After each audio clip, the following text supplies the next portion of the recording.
is 2. Right now on News Channel 6 at 11, a family member's side of the story after that deadly shooting of a mother and daughter in the parking lot of a local store. And Piedmont Augusta has a new room in the NICU. How it will help families prepare to shift from the hospital to home. As your news at 11 starts now. Live from Television Park, this is WJBF News Channel 6 at 11. Hello, everybody. I'm Brad Bean. And I'm Jenny Montgomery. Thanks so much for joining us. We do appreciate it. As coverage you can count on begins with the family of Melissa Domingo speaking out. Now nearly an emergency custody hearing is set for Monday for Melissa's 5-year-old son. An arrest has been made in a 20-year-old murder case in Augusta. 56-year-old Juan Chun has been charged with the murder of Katrina Evans back in August of 2005. Barnes was found stabbed to death at an apartment on Amsterdam Drive. Her 1-year-old child was found alive inside the apartment. Chun is currently serving a life sentence for murder in North Carolina. The GBI investigating the death of an inmate at the Webster Detention Center. A 27-year-old man who was being housed alone was found unresponsive in his cell. Sheriff Gino Brantley says the detention staff did everything they could to help him until EMTs got there. And tonight, the Augusta Coroner's Office confirming the inmate is David Decoto. A Columbia County math teacher is off the job for allegedly threatening a student. Jerry Mighton is charged with terroristic threats and acts. In a letter sent to parents, the principal of Lakeside High School says Mighton made threats during class. He's no longer employed by the Columbia County School District. It is time now for our first check of the weather. And so let's check in with Chief Meteorologist Jennifer Crotchy. Well, it was another mostly dry day, but of a bit of a difference, and we did have a few showers come through for the first time in a while, so you can see that we picked up on a little bit of rain here with just trace amounts. Overall, like I mentioned, still mostly dry, but we'll take whatever rain we can get. As for Almanac at Augusta Busch Field, we did not officially pick up on any rain. We had a low of 60 this morning, putting us 5 degrees below average, but then our high temperature was right around average as we made it to 89. It's a really quiet night. This is our Terry Lambert Hyundai Skyview cam over at the airport. As for our satellite and radar, no more rain nearby. Just a few passing clouds. We're going to be mostly clear overnight. Temperatures are in the upper 60s through low 70s, 72 in Allendale, Millen, you're at 71. Aiken sitting in the upper 60s, same thing in Augusta, but a lot of us still in the 70s, so definitely a little bit warmer than it has been lately. Dew points are also higher. We're seeing upper 60s, so there is more moisture around with winds now coming out of the south, but those winds are overall nice and light, and tomorrow morning when you're headed out the door, we will be in those low 60s with calm winds and mostly clear skies. More details on your forecast coming up, but back to you. All right, Jenna, thanks. Georgia Secretary of State Brad Raffensperger is going to run for governor. Governor Burt Jones and Attorney General. A new room at Piedmont Augusta is helping support families as they prepare to transition back from the NU to their home, the NICU rather, to their home. Here's Hannah McDonald. This is the family room that will help ease parents transition from the NICU to home, as well as providing hands-on learning with staff members. The woman in charge of the neonatal intensive care unit at Piedmont Augusta tells me many times that parents are anxious and scared to take their newborns home when they have been used to being able to ask nurses for help. Maybe the babies are going home on a home monitor, or maybe they're going home on oxygen, or maybe they have medications that they need to learn how to give, so that they have to build confidence, and that helps to alleviate a lot of the fear and anxiety that they have. The room is attached to the NICU, so nurses are able to easily access the baby and family for any needs they may have. We have them on a monitor so that we can remote them into the NICU, and the nurses are able to monitor them out there to make sure that nothing is going on. And it provides the family a time to develop their skills and the challenges that they have with premature babies. Nurses have noticed during the discharge process, the room has helped those families feel more comfortable being on their own.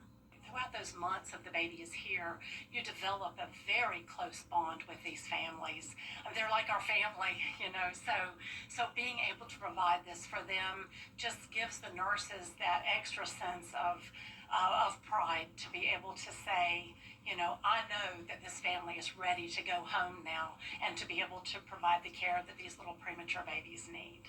A family has already stayed here, and the staff hopes to make many more families happy and comfortable. In Augusta, Hannah McDonald, WJBF News Channel 6. Well, with all the construction downtown on Broad Street, Augusta leaders are looking at bringing back an old proposal. After complaints from merchants, city engineers did decrease the number of parking spaces that were going to be lost to that big project, but still there are going to be 150 fewer than the spots that were there before the project started. So, city leaders say they're going to look to put in some kind of enforceable parking management plan. Because you'll have people that are utilize the parking space for 8 to 12 hours a day, and it doesn't give the opportunity for anybody else to come in and park in the same spot. Every other city has it. It just, after we get done with this complete streetscape for downtown, it'll be the time to start the discussion on how to move forward. That would be paying for parking, and Guilfoyle says the revenue from it would be used to provide money to maintain the green spaces that are part of the Broad Street project. The Big Arts in the Heart of Augusta Festival is just a couple of days away, and tonight road closures begin. This year, the festival has shifted over to Reynolds Street because of the Broad Street construction project. 4 streets being closed off: 8th and Broad Street, 7th and Reynolds, 9th and Jones, and McCartan and Reynolds East to 8th and Reynolds. The Augusta Common will still be the main hub, but there will be some new locations to check out. The street closure started about an hour ago. The festival starts Friday and runs through Sunday.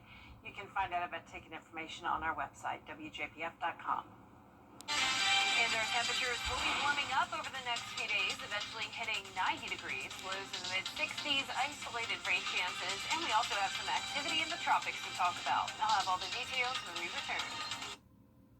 Let's face it, news is complicated. That's why WJBF.com makes it easy. Get clear, accurate stories that don't waste your time. Plus, get the latest video in one click with WJBF Plus. Get it all at WJBF.com. Your most watched local news is getting a big plus. WJBF 6 Plus. The CSRA's trusted news source, now on demand. WJBF 6 Plus is ready when you are. Download it free today on your favorite streaming device. Weather headlines on News Channel 6, brought to you by Southpaw Roofing.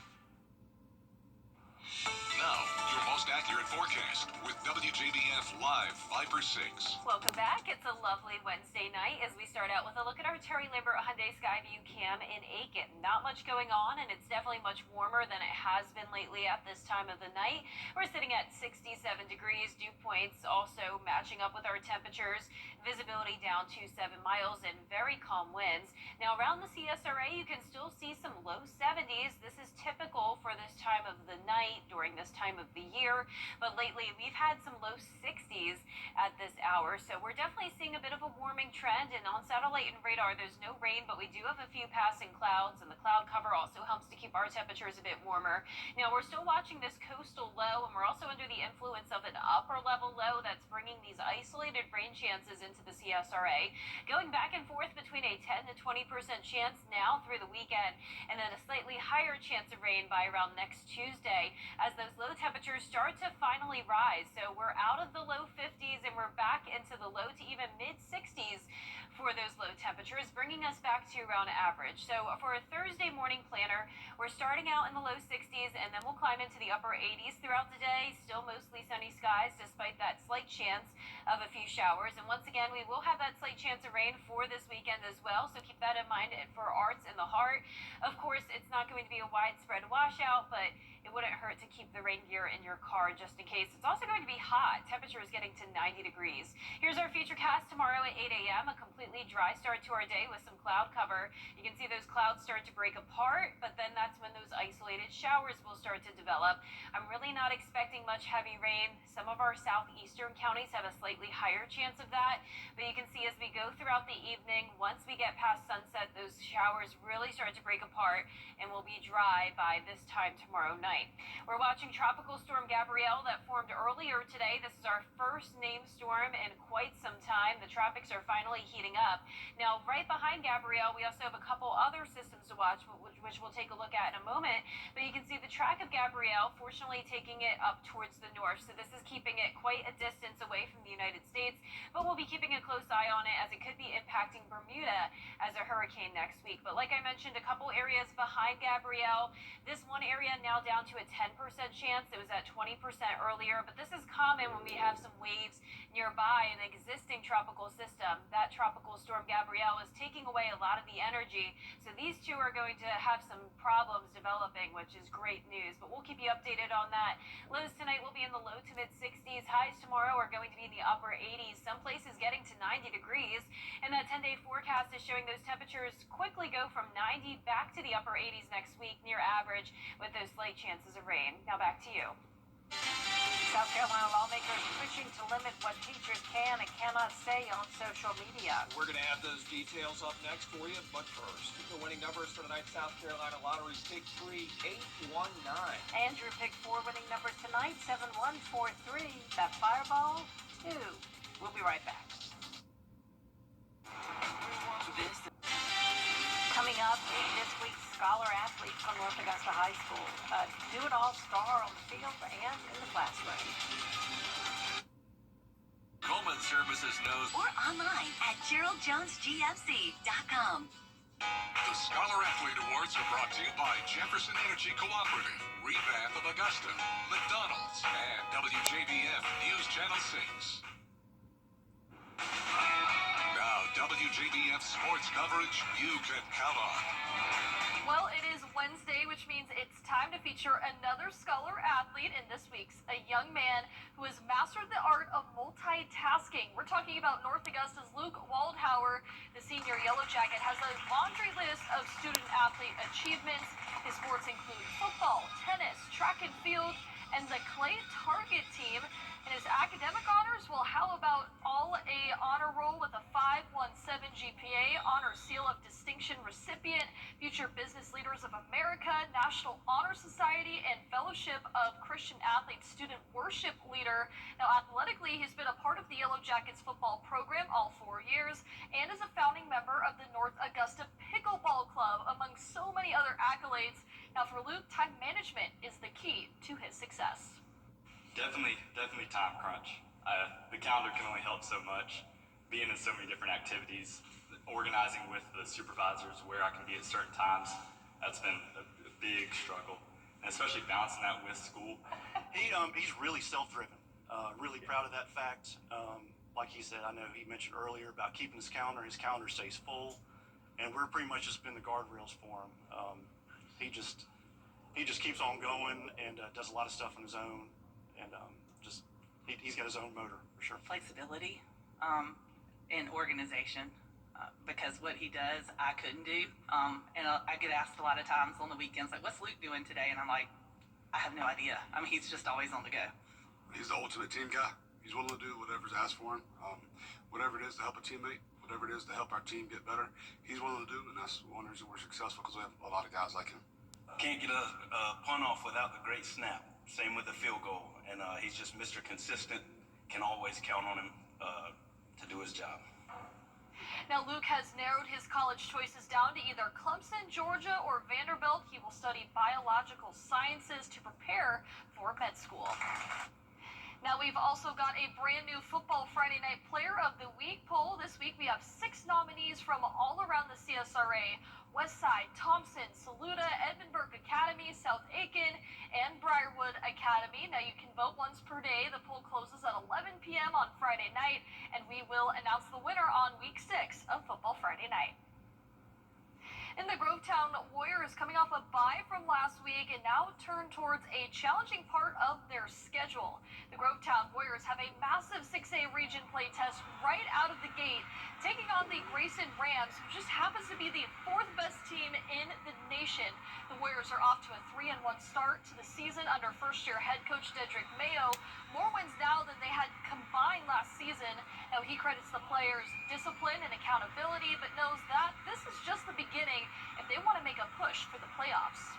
Every game is the biggest game because it's the next one, but obviously these are the ones that can get you playing in November and in the postseason. So We call them the money games, and we know there's a certain amount you got to win to get in. Obviously, a very quality opponent. Playing 6A ball, I mean, it is what it is. I got a little experience in 6A down in Camden. There's nothing like it. You know, you want to earn your way in, and starting with this Friday's opponent.